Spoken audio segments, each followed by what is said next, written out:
Welcome to this edition of the Aaron Beck Show.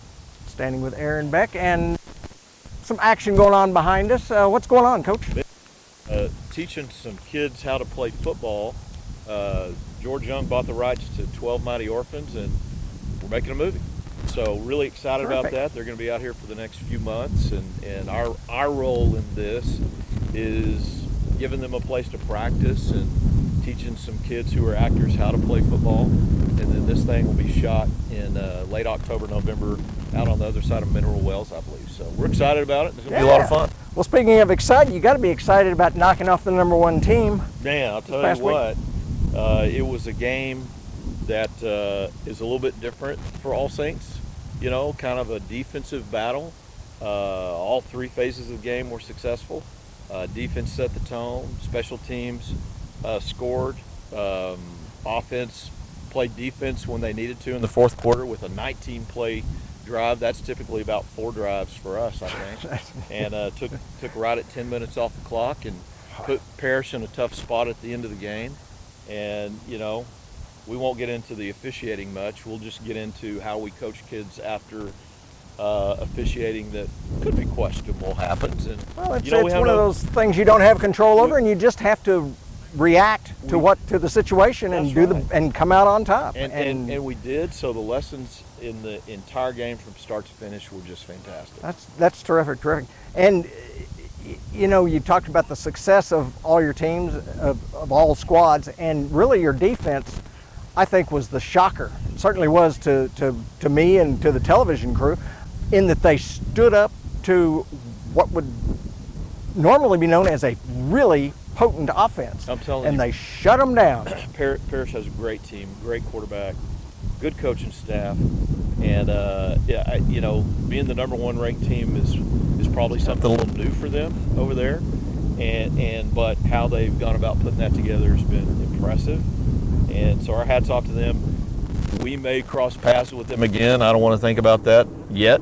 But, you know, that's got a few games to play before then. Way down the road, we got the Falcons from Bishop Dunn coming this Friday night, so it never gets easier. But that's what makes it so much fun. And I think from the fan perspective, which our turnouts for our first 2 home games have just been phenomenal. And you know what, the team feeds off that too, and that energy level. You know, again, this year's booster chair, Angel Kerminsky's done such a great job getting kids out to the games on Friday nights, getting the community out. And you're giving them a good show to watch. I mean, you know, it's just a lot of fun around here. Team and kids are so appreciative of all that, not just in football, but field hockey and volleyball as well. So falls off to a good start. Yeah, and we talked about the defense and how well they played, and how about Cayman Lane? Oh man, what a game he had! If there is a better, you know, don't tell Cayman I said this, and I know Cayman doesn't get caught up in media attention and all those kind of things, but if there's a better inside linebacker in Dallas or Fort Worth, I just want to go watch him play, because Cayman, you know, we finally got him in the right spot, and he is a true inside linebacker, and causes so much trouble. He can cover to the flat. He can, you know, in our Tampa coverage, he can cover deep, but he's also a run stopper and an unbelievable blitzer.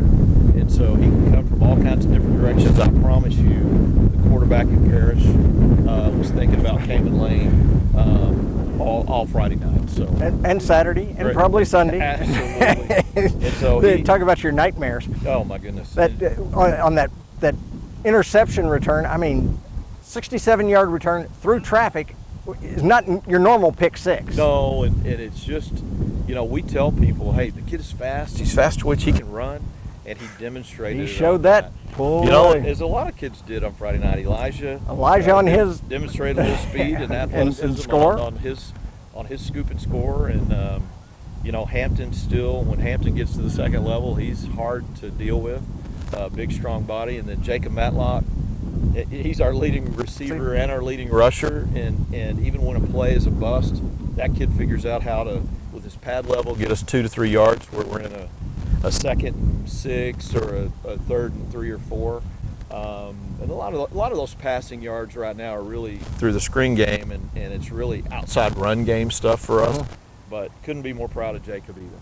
Well, and of course, 3-0 on the season, nothing but coaching, clearly. Yeah, nothing but coaching and a lot of kids playing. A lot of kids playing hard. You know, above and beyond what we ask of them. And you know, Friday night was a great win, but it came with a cost. We're gonna, you know, Don Shea's gonna be out for probably this Friday and the following Friday. Then we have an off week, so we expect to get him back for district.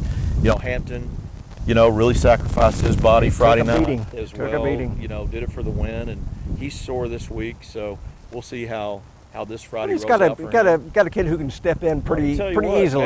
Matthew Epperson, and we've played Matthew in every game in the third series, so he's gotten meaningful time and has really earned the confidence of the team.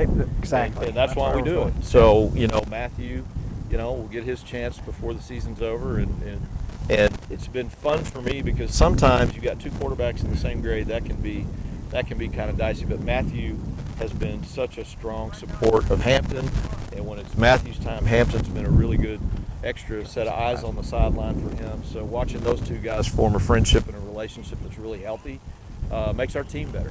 Yeah. And you know, even today, I'm fortunate that my parents still are able to, after all these years, come out and watch games. And you know, sometimes my mom will still remind me when I'm whining or complaining about, you know, I didn't do the right thing. She said, "Did your team win?"